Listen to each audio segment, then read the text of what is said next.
You've been told it's small cell lung cancer, and the first question some people ask is that different to normal lung cancer? Well, the answer is yes. It changes the plan and the treatment we're going to recommend. The majority of lung cancers are non-small cell lung cancer. This type grows more slowly, and surgery is more commonly part of the plan. Small cell lung cancer is different. It tends to grow quickly and spread early, even if it just looks like it's in the chest on your scan. With small cell lung cancer, we usually start with systemic therapy, usually chemotherapy, because we need to treat the whole body and not just one spot. Then, in the right setting, we might combine that with radiotherapy to the chest. That's to give some proper control of the cancer where it started. And here's the hopeful bit without sugarcoating it. Small cell lung cancer often responds very rapidly to this treatment. Even people who are feeling unwell feel a lot better quite soon after the chemotherapy starts. The reason we take small cell lung cancer so seriously is it's very good at coming back after treatment. That's why we need a plan to follow you closely from now on. If you've just been diagnosed with small cell lung cancer, ask your team these two questions. Firstly, do I have limited stage or extensive stage disease? Secondly, what does success look like for me? What can I hope for? One phrase you'll hear early after being diagnosed with small cell lung cancer is limited stage disease or extensive stage disease. That might sound very technical, but it's actually just a practical split in deciding how we do things. Limited stage small cell lung cancer usually means it's just on one side of the chest, and we can encompass all of the cancer within one radiotherapy field. In that situation, treatment is usually chemotherapy combined with radiotherapy to the chest. For some, that means local control of the cancer. For others, it might mean cure. Extensive stage disease means it's spread beyond the lung, perhaps to the other lung, the liver, a bone, or other places. In that case, treatment is systemic, a treatment that gets in the bloodstream. That means chemo, sometimes combined with immunotherapy, and radiotherapy comes later. One important nuance: even with limited stage disease, I always assume there's a chance that the cancer spread elsewhere. That's why chemotherapy is such an important part of that treatment. If you're in the middle of investigations for small cell lung cancer, ask, do I have limited stage or extensive stage disease? Immunotherapy is becoming increasingly important in the treatment of small cell lung cancer, but it hasn't made radiotherapy to the chest obsolete. If anything, radiotherapy is the bit that can be forgotten and can be underused. Chemotherapy and immunotherapy, when we use it, treats the whole body. But in small cell lung cancer, the chest is the engine room of the disease. If we don't control what's happening in the chest, even if we control the disease elsewhere, people can still run into problems. That's why thoracic radiotherapy matters so much. It's about consolidating a good response and getting local control. And in the right setting, that can translate to better outcomes for you. This isn't about just doing more treatment, it's giving you the right treatment in the right order. Most people hear the word chemotherapy and immediately start thinking the worst. But in small cell lung cancer, chemo is often the main reason people start to feel better. In small cell lung cancer, the most common starting point is the combination of carboplatin and etoposide. In plain English, that's just the name of the drugs that get into your bloodstream, travel through the body, and target the cancer cells wherever they are, including in the lung. What my patients often notice is that symptoms such as cough, chest tightness or chest pain, breathlessness can start to improve even in the first cycle of treatment. Side effects vary between different people, but here are the common ones. Tiredness is very common. Lowered immunity and infection risk. This is the one that as a doctor that I worry about the most. Hair loss happens, and we'll talk to you about how you're going to manage with that. Nausea or loss of appetite is getting better with modern anti-sickness medications. If you're about to start carboplatin and etoposide for small cell lung cancer, here's some questions you could ask your team. 1. What's my 24/7 contact number if I get a fever? 2. Which symptoms should I call you about on the same day if I get them? Immunotherapy gets talked about a lot in lung cancer. In small cell lung cancer, it can help, but it's important to understand the size of that benefit. In extensive stage small cell lung cancer, we often add an immunotherapy drug called atezolizumab to standard chemotherapy. Atezolizumab doesn't replace chemo, it's an add-on. The aim is to help the immune system recognise the cancer cell and keep the pressure on after the chemotherapy's done the heavy lifting. Here's the honest framing. In the main trial that established this treatment approach, the survival benefit was modest but it was real. Let me give you the headline numbers because they matter. In the Empower 133 clinical trial, the median survival was 12.3 months with immunotherapy and 10.3 months with chemotherapy alone. Now, as always, that's an average. Some people do a lot better, and unfortunately, some people don't do quite so well. So the decision to add immunotherapy is personal. It depends on your overall health, any other health problems, and your priorities to treatment, and how you think you'd manage with the immunotherapy-related side effects. I'm not being pessimistic. You need to be informed so you know when to ask for help. If you've got small cell lung cancer and your brain scan was clear, you might think it's a bit weird when we start talking about brain radiotherapy, but there's a reason for it. Small cell lung cancer has a higher tendency than other cancers to spread to the brain, and it can be silent, it doesn't cause symptoms, and the cells might be so small that we can't see them on your brain scan. That's why we offer patients something called prophylactic cranial irradiation, or PCI for short. This is a short course of radiotherapy which reduces the risk of you developing symptoms from cancer deposits in the brain at a later stage. There's a real trade-off going on. The potential benefit is the reduction of the risk of you developing brain metastases. The potential downside is side effects such as fatigue, hair loss, nausea, and further down the line, problems with concentration and memory. For some people, we offer an alternative, which is to do regular MRI scans of the brain and treat the brain metastases if and when they appear. There isn't one right answer for everybody. It's a shared decision-making process between you and your medical team. It's a nuanced decision that we make together, and we'll use things like the stage of the cancer, how it's responding to treatment, your age and other health problems, and your desires for what the next few weeks and months might look like, and then we put that all together and make a recommendation that's right for you.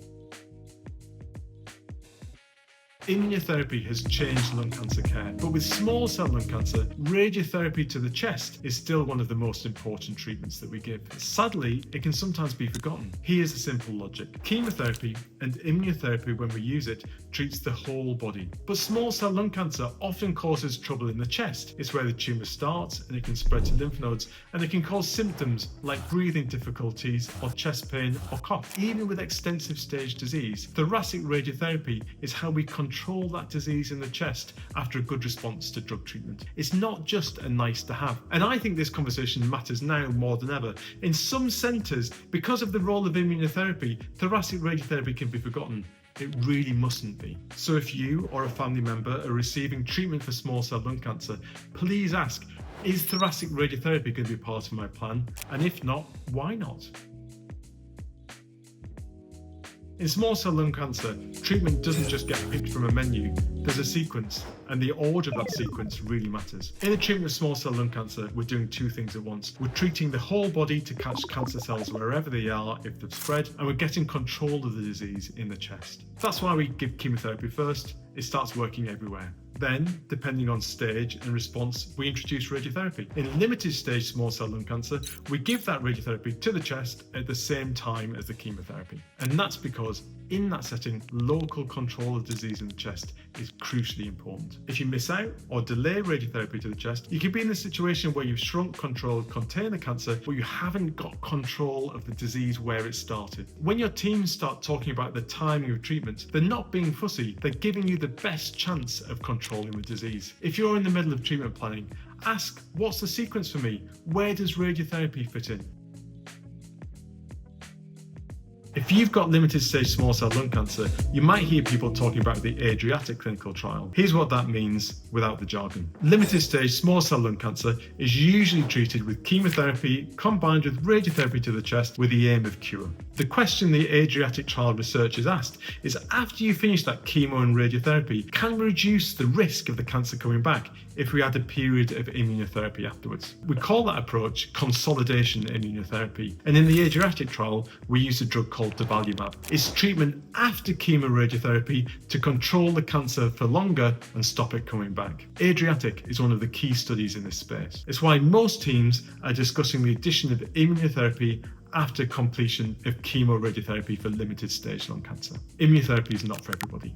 The most important backbone of the treatment of limited stage small cell lung cancer is still chemotherapy combined with radiotherapy to the chest. If you're being offered durvalumab, ask, what are the intended benefits for me? What are the side effects? Something that surprises people with small cell lung cancer is how quickly and how often the conversation turns to your brain. That's not because we're being dramatic, it's because we're being thorough. Small cell lung cancer has a higher tendency than other cancers to spread to the brain. 2 important points. Brain spread can be silent. You may have no symptoms. Secondly, if we catch it early, we have more options. That's why brain imaging, usually an MRI, is a standard part of the staging investigations we do in both limited stage and extensive stage small cell lung cancer. And that's why a bit later on, as you've already started treatment, your team might come back to you and start talking to you about treatment to the brain or more regular MRIs to keep an eye on the brain. So, if your team orders a brain MRI, it doesn't mean that they think that there's brain metastases already there, but they're doing all of the right checks to detect them early if they are. Let's talk about PCI. PCI stands for prophylactic cranial irradiation. In plain English, it's a short course of radiotherapy in people whose brain scan was normal. The aim of treatment is to reduce the risk of brain metastases developing further down the line. Why would anybody consider having a treatment when there's no cancer there? It's because in small cell lung cancer, the brain is a common place that the cancer can appear. But the concerns around PCI are also valid. The side effects are real. They are tiredness during or just after treatment, hair loss, which is usually temporary. In some people, months after treatment, they may notice that their memory, concentration, or ability to solve problems might be a bit reduced compared to before treatment. This is why it's a shared decision, and it's a decision we take seriously. I use radiotherapy techniques that spare part of the brain that's important in things like memory and concentration, but that's not available at every centre. I also consider brain surveillance with MRI in patients, and we talk about the 2 different approaches and work out which of those is best for you. MRI surveillance means doing regular brain scans at planned intervals so that if anything happens, we catch it early. This approach is appropriate for some patients, particularly if they're at particular high risk of side effects of brain radiotherapy. What matters with brain surveillance is it's not vague. An active surveillance scan needs the following. When are the scans being done? Who's going to book them and inform of the appointments? And what do I do if I develop symptoms that are worrying in between scans? And just to give you some reassurance, the vast majority of headaches that people experience are not due to brain metastases. But new, persistent neurological symptoms, things like weakness, confusion, a new type of headache or speech disturbances, they're alarm symptoms that trigger urgent assessment and perhaps an earlier scan. So if you're having brain surveillance after treatment for small cell lung cancer, ask your team, what's the schedule, who's booking the scans, and who do I call if I've got any new symptoms? When I'm speaking to other doctors, you might hear me use the term performance status. Performance status, or functional capacity, is basically a score of how much you can do. It's telling me how well your body's coping with cancer and also the other health problems that you might have. To assess your performance status, I'll ask you questions about what you're doing on a day-to-day basis. Can you wash and dress yourself? Are you getting out of the house? Can you do any light housework? Are you sleeping more than you used to? A key point about these functional assessments, it's not a moral judgment. Another important thing to remember is your performance status or your functional capacity can improve if we get on top of your symptoms. If somebody mentions your performance status, ask them what you can do to improve it and what services are available where you are to improve how much you're able to do. If you're having chemotherapy, there's one symptom that you can never just watch and wait and see what happens, and that's if you get a fever. Chemo can lower your white blood cells, your body's defense against infection. So if you're ever feeling not quite right, if you're just feeling a bit tired, a bit sluggish, a bit not yourself, take your temperature, because you don't always get those symptoms of fever that you used to get when you weren't on chemo, when you got the flu, for instance. I tell all my patients that if their temperature is above 38 degrees, they need to get on the phone to tell me they're on the way into hospital, not to ask what to do. What's important for you is that you have a 24-hour access number. If you do anything after watching this video, please put that access number into your telephone. When you're feeling unwell, you don't want to be looking around for phone numbers. A fever on chemo is one of the main emergencies we see in people with cancer. It requires immediate action. People with lung cancer often ask, why not just cut it out? In small cell lung cancer, it's a fair question, but the answer has to do with how the cancer behaves. Small cell lung cancer tends to spread early, even if on your scans it looks like it's just in one part of the lung. So if we only treat that one part of the lung, we'll miss all of the microscopic cells that have spread through the bloodstream. That's why the backbone of small cell lung cancer treatment is still chemotherapy. Chemotherapy and sometimes immunotherapy gets in the bloodstream and travels everywhere in the body to target the cancer cells wherever they may be hiding. That's not to say we're not going to deal with this disease where it started in the lung. We'll give some radiotherapy at some point in the future too. Now, there are circumstances in which we do consider surgery, but in my experience, that's the exception and not the rule.